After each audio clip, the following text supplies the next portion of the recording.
دلائل کی قوت کی تو بات کی ہے، لیکن بہت کم سننے والوں کو وہ دلائل سمجھ میں آئے ہیں. صحیح. یہ بات بھی حقیقت ہے ہوں. کہ بہت سارے لوگوں کو ابہام ہے بہت ساری جگہ پر.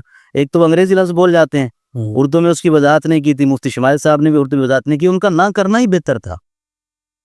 انہوں نے تو ان کی زبان میں کیا نا کہ جو آرگومنٹس وغیرہ جو انگلش کے الفاظ آپ لے کر آ رہے ہیں میں بھی وہی بول رہا ہوں. آپ کی زبان آپ کی زبان میں بات کر رہا ہوں تو آپ جواب دیں. میں اگر بول رہا ہوں مجھے تو پتہ ہے، مجھے اتنا یقین ہے کہ مفتی صاحب کو تو پتہ ہے وہ کیا چیز بول رہے ہیں، لیکن اگلی عوام کو اور جیسے اتنے مولدین تو ان کو تو یہ سمجھ میں آ گئی کہ یہ الفاظ ہم پہلے بول کر روک جھاڑتے تھے، اب انہوں نے بول رہے ہیں تو ہمیں سمجھ ہی نہیں آ رہے سرے سے. تو یہ کم از کم تو بات واضح ہوئی نا، اور مقصود بھی یہی تھا.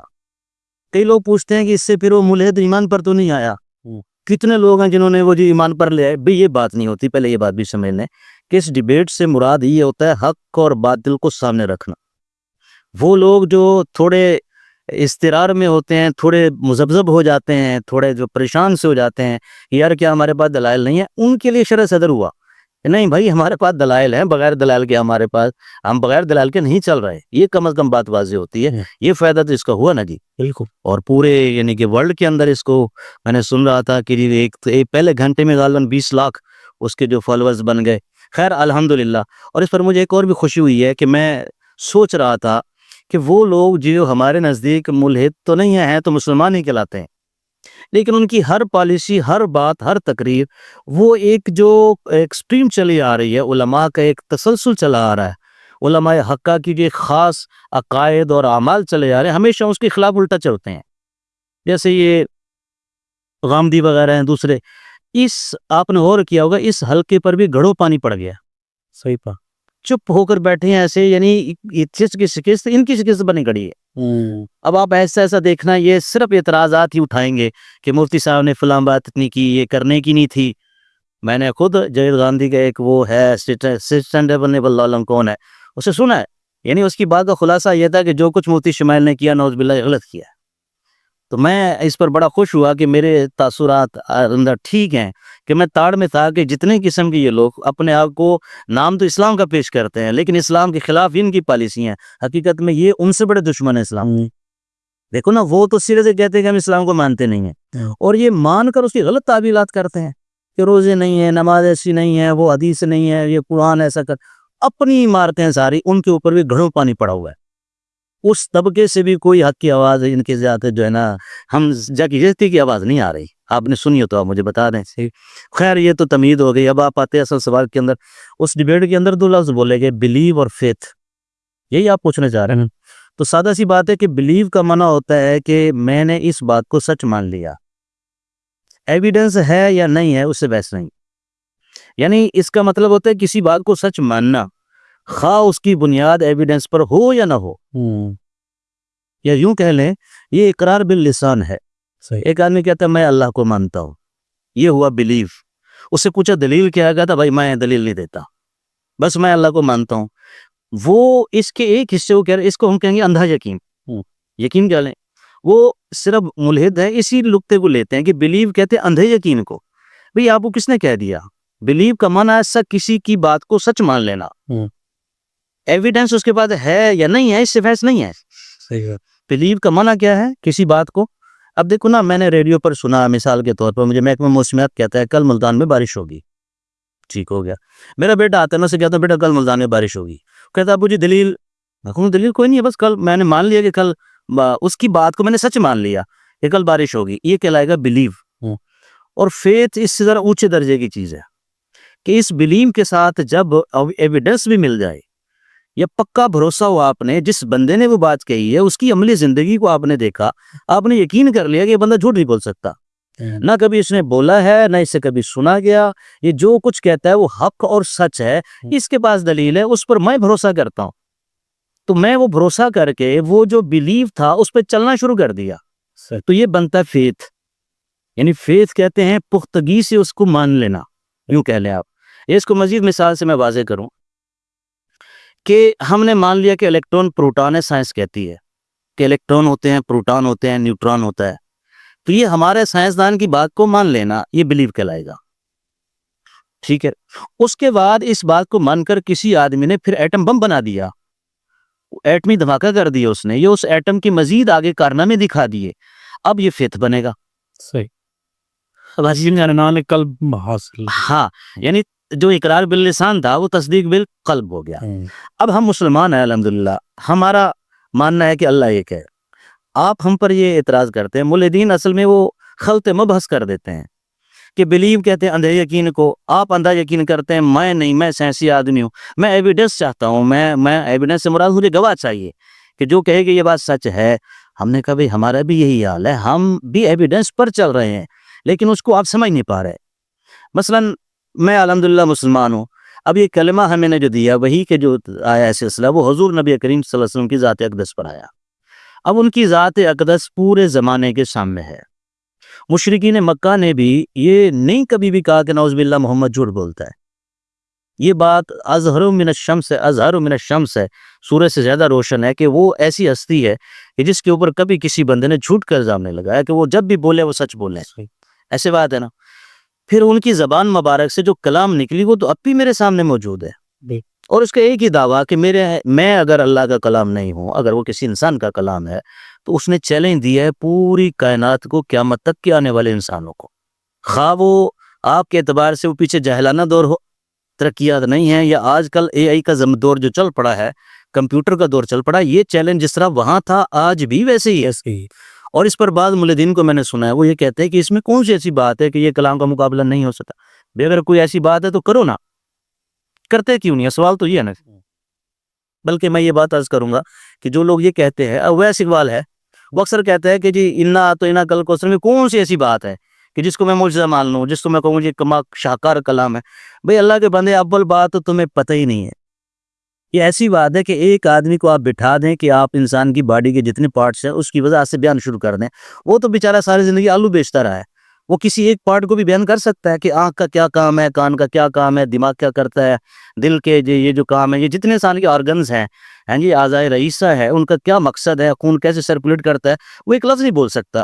تو اس طرح ایک آدمی جس کو پتہ ہی نہیں ہے کہ عربی زبان کیا ہے، عربی کا حسن کیا ہے، اس کی گرامر کیا ہے، اور اگر اس کی کاپی ہو سکتی تو عرب عالم عرب کہاں ہے جن کی زبان میں یہ قرآن نازل ہوا، وہ عاجز آئے کھڑے ہیں، وہ کہتے ہیں نہیں بھائی ہم سے اس کا جواب نہیں بن پاتا ہے. اور جس دور میں یہ نازل ہوا ہے قرآن مجید، فصحائے عرب، امرؤ القیس ایک نام سنا ہوگا آپ نے، شاعر تھا، اس نے 7 معلقے اس کے بیت اللہ پر لٹکے ہوئے تھے اور اس نے تحدی کی ہوئی تھی، انہیں چیلنج دیا ہوا تھا کہ اس کے مقابلے کی کوئی شاعری ہے تو لے کر آؤ. تو جیسے قرآن مجید نزول شروع ہوا وہ اترنے شروع ہو گئے، خود انہوں نے اتارے، ان میں کم از کم یہ قابلیت تو تھی نا سمجھ نہیں. وہ اس کو سمجھتے بات کیا ہوئی ہے، یہ بات کیا ہو رہی ہے، میں وہ اہلیت بھی نہیں ہے. تو اس سب ملک یہ تاریخ نہیں پڑھیں گے کبھی بھی یہ لوگ، یہ ملحد لوگ. اور جب اپنا ایویڈنس دینا ہو تو سائنسدانوں کی جو بات ہے ان کے نزدیک وہی سے بھی اونچی ہے نعوذ باللہ. اور جو انبیاء کی بات ہے جس نے اپنے آپ کو پوری کائنات کے سامنے رکھا ہوا کہ ہمیں آزماؤ، قرآن مجید اب اس پر میں ایک بات عرض کروں بڑی عجیب سی ہے کہ لوگ اس پر بھی یہ ملحد کہتے ہیں کہ چونکہ تم قرآن مجید کو مانتے ہو اس لیے تم کہتے ہو یہ معجزہ ہے.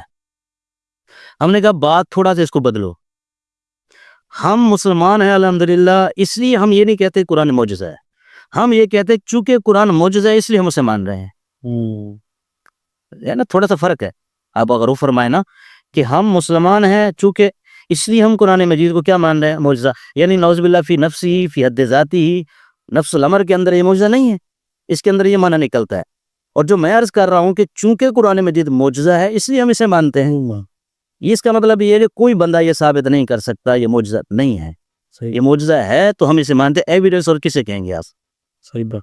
ایویڈنس ایویڈنس یہ مانتے ہیں کہ سائنس یوں کہے، اس پر بھی یہ بات نہیں کرتے کہ سائنس کی کچھ لیمٹس ہیں یا نہیں ہیں. بھائی سائنس سے آپ مجھے بتائیں، سائنسدان سے میں پوچھتا ہوں کہ بچے کو باپ کی بات ماننی چاہیے یا نہیں ماننی چاہیے، سائنس مجھے بتائے گی. سائنس کا موضوع نہیں ہے، وہ اس کا موضوع نہیں ہے. سائنس یہ تو کہتی ہے جی آج سے 3 بلین سال پہلے بگ بینگ ہوا تھا، ٹھیک ہے، لیکن یہ سائنس کبھی کہتی ہے کہ کیوں ہوا تھا، میں یہ بھی بتاتی ہوں. وہ کہتے کیوں نہ ہم سے پوچھے، یہ پوچھے یہ ہو کیا رہا ہے. تو اس لیے ان لوگوں نے سائنس کو خدا بنا لیا. اسی میں جاوید اختر نے ایک بات کی تھی، میں اس کو بھی کرتا ہوں واضح، کہ اس نے کہا تھا کہ آپ کہتے ہیں خدا ہمیشہ سے ہے، کہتے آپ اس کائنات کو ہمیشہ سے مان لیں، تو گویا کہ فی نفسی ہی آپ نے ہمیشہ کی تو مان لی نا، مان لی. اب ہم نے صرف یہ ثابت کرنا ہے کہ کائنات ہمیشہ نہیں ہو سکتی، خدا ہمیشہ سے ہو سکتا ہے.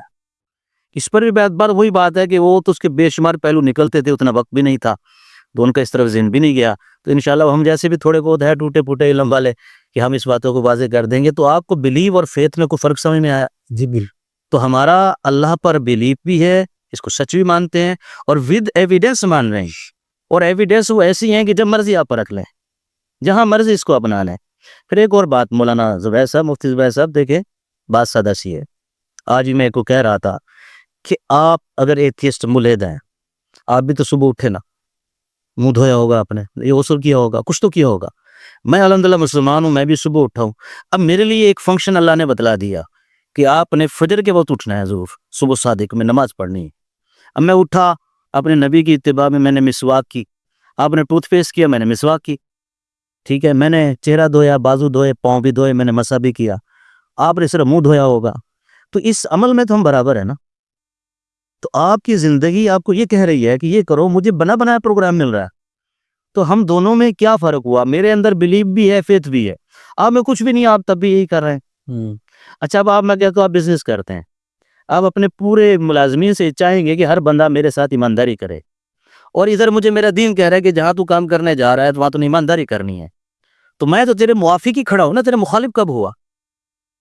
اور اگر تیری بات ایک وقت کے لیے مان لی جائے کہ میں بس ایسی کیف متفق پیدا ہو گیا ہوں، مرنے کے بعد کچھ بھی نہیں ہوگا، تو میری یہ جو زندگی گزر رہی ہے چاہے جیسی بھی ہے، تیرے نزدیک یہ صحیح نہیں ہے نعوذ باللہ، اور میرے نزدیک تیری زندگی صحیح نہیں ہے، تو بھی مر کے ختم، میں بھی مر کے ختم، فرق تو کوئی نہ پڑا نا. تو ان لوگوں کو ایسی زندگی گزارنے دو. کیوں آگے یہ کہتے ہو مذہب والے نعوذ باللہ غلط ہے؟ میری بات کی گہرائی میں پہنچے آپ؟ صحیح صحیح. کہ آپ کیوں، آپ کے ہاں تو اس کا پرچار بننا ہی نہیں چاہیے، آپ کو ویڈیوز بنانی ہی نہیں چاہیے. جو مرضی جیسے مرضی ہوتا رہے. تم یہ کیوں کہتے ہو کہ یہ ایتھیزم ہونا چاہیے، الہاد ہونا چاہیے؟ ایک خود ایتھیسٹ کے منہ سے میں نے سنا، وہ مفتی صاحب کو کہہ رہا ہو کہ نعوذ باللہ ابھی آپ ہدایت والے راستے پر آ جائیں، اس کا مطلب وہ گمراہ ہے. اور وہ گمراہ کس چیز میں ہے؟ آپ مجھے بتائیں، آپ کے نزدیک کوئی معقول وجہ بنتی ہے پھر کہ میں تو دیکھو نا، اگر میں نعوذ باللہ، میں ایک مثال کے طور پہ سمجھاتا ہوں، میں ملحد ہوں، ہندو ہے، عیسائی ہے، سکھ ہے، برہمن ہے، کچھ بھی ہے، مسلمان ہے، ہاں جی، کوئی کسی کو مار رہا ہے یا نہیں مار رہا، انجام تو سب کا ایک ہی ہے.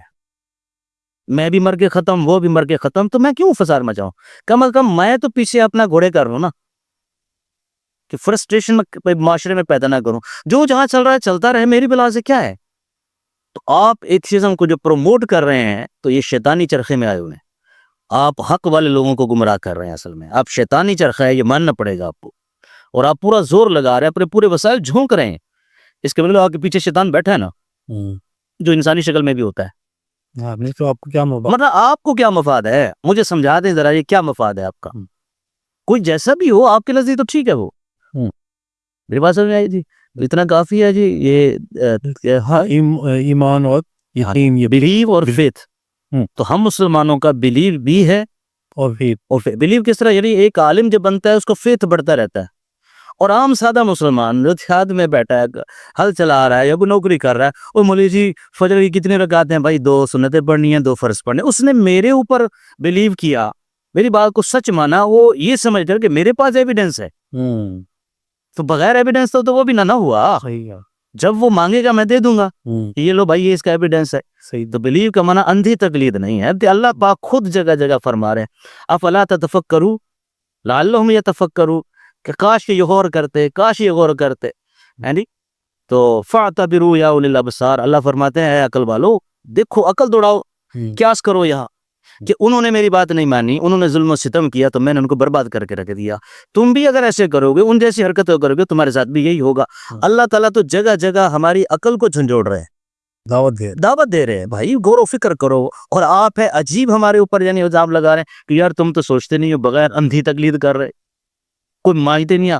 اچھا ایک اور بات، جتنے ایتھیسٹ ہیں آپ نے یوٹیوب پر جب بھی ان کی بات کرتے دیکھی ہوگی، اسلام والوں سے کرتے دیکھیے، کسی اور سے بھی کرتے دیکھیے، زیادہ اسلام سے. اب شریعت میں کیا تو یہ اسلام سے ہی بحث ہو رہی ہے، اسلام والوں کے سامنے یہ آگے سینگ پھنساتے ہیں. تو یہ تمہارا بحث کرنا بھی اس بات کی دلیل ہے کہ ہم عقل والے ہیں، اس لیے تو آپ ہم سے باتیں کر رہے ہیں، ورنہ کیوں بات کرتے آپ؟ صحیح کہا. تو بہرحال یہ بلیو تھا اور یہ فیتھ تھا، اور دونوں میں ہم سچے ہیں الحمدللہ. صحیح.